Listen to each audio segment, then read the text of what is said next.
Good morning, everybody. This is your girl, Miss Mel, and I am at the gym getting ready to teach a Zumba class this morning.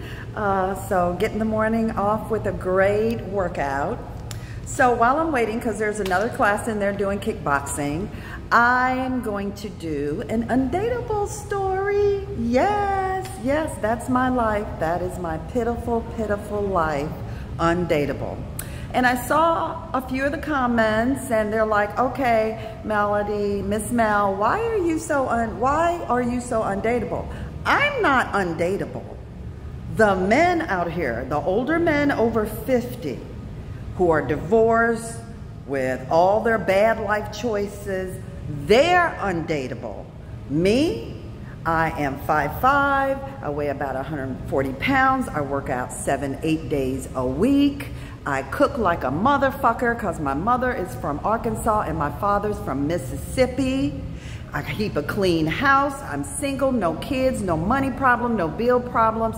And people tell me I'm too nice to these guys most of the time and give them too much slack. So again, I made my list, I'm sticking to my list, because you're gonna get a good woman here. She gonna cook for you, gonna feed you, rub you down, freak you out, very agreeable, hey, and gonna keep herself together and look good for you. Thank you very much. So, with that, here's my Undateable Django story. Yes, Django. The movie Django? Yes, Django.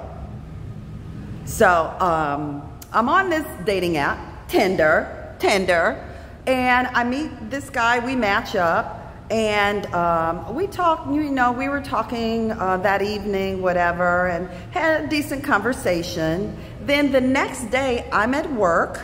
This is before COVID. I'm actually in the office, and it showed that he was like less than a mile from me. So I text him, and I was like, hey, you're like less than a mile from me. And he's like, oh yeah, I told you I'm here in Sacramento, I'm from Sacramento, and I'm at CalPERS trying to get some retirement stuff done. So all this time I'm thinking, okay, this is a local guy, whatever. We had a nice conversation. So we were talking on the phone, and I said, well, when you're done, hey, you're like a block and a half away from me. Why don't you meet me at my building, gave him my address or whatever. And so we say, he calls me, hey, I'm done. I'm gonna be downstairs a little bit. I go downstairs and I'm like all executrix, right? Because I'm a manager, whatever. I got on the Christian Louboutins. I got on my, you know, power suit. I'm looking like Robin Givens in Boomerang, okay? So I go down to meet him, and we meet in person, and we're sitting outside talking, and I'm like, you look familiar. Why do you look so familiar to me? What? And he said, well, you may know me from the movie Django. And I'm like, wait, what? Django? Django, Jamie Foxx, Leonardo DiCaprio Django? He was like, yeah, I was in Django. And I'm like, wait, what do you do for a living? He said, well, I work for the state of California, but you know, I'm kind of a actor, but not really. He tells me that a friend of his was producing this play, needed a guy. This guy's like 6'4", 6'5", football player size. And he needed him for a play. He just had to stand there, and that's what he did, and kind of caught the bug a little bit, took some acting lessons, and do it as a side hustle. Hey, great hot side hustle. And I'm like, you're in the movie Django. Why would I know you? And I have to tell you, when the guy met me, he was so nervous. Big 6'4", 6'5" football player, so nervous, sweating profusely, and he was just, oh, you're so pretty, you're so this, da-da-da-da-da. I was intimidating this big dude, this big guy. So, and I told him, calm down, I'm nobody, I'm just a little old lady from Missouri trying to find love on the internet. So we get to talking and stuff, and he's like, yeah, I was in the movie Django. And I'm like, what scene, where, why do I know you? So, the Mandingo scene where Leonardo DiCaprio and Jamie Foxx, they're in the bar room having drinks, and there are two guys on the floor fighting. The guy that won, and Leonardo gave him the beer and everything, that's him. That's the guy. And he told me that Leonardo and Jamie were so nice, so kind. They were so friendly. And that's good to hear because I love them both.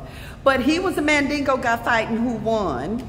Then he told me, well, he didn't really live in Sacramento anymore, but he comes to visit because he's from here, his family's here. He moved to Louisiana, and he was going back to do, guess what? 12 years a slave.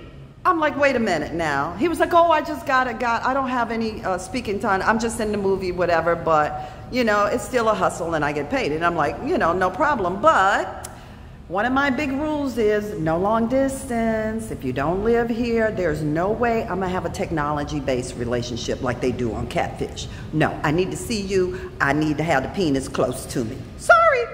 So, but he was so nervous. I don't know. He was so nervous to meet me, and I got to meet a little minor celebrity, and I didn't see him in 12 years a slave. He did call me that evening to see if I wanted to go out, and I told him I really don't do long distance. It's unrealistic. But that's my Django story. Undateable. Thank you. Have a great day. Bye.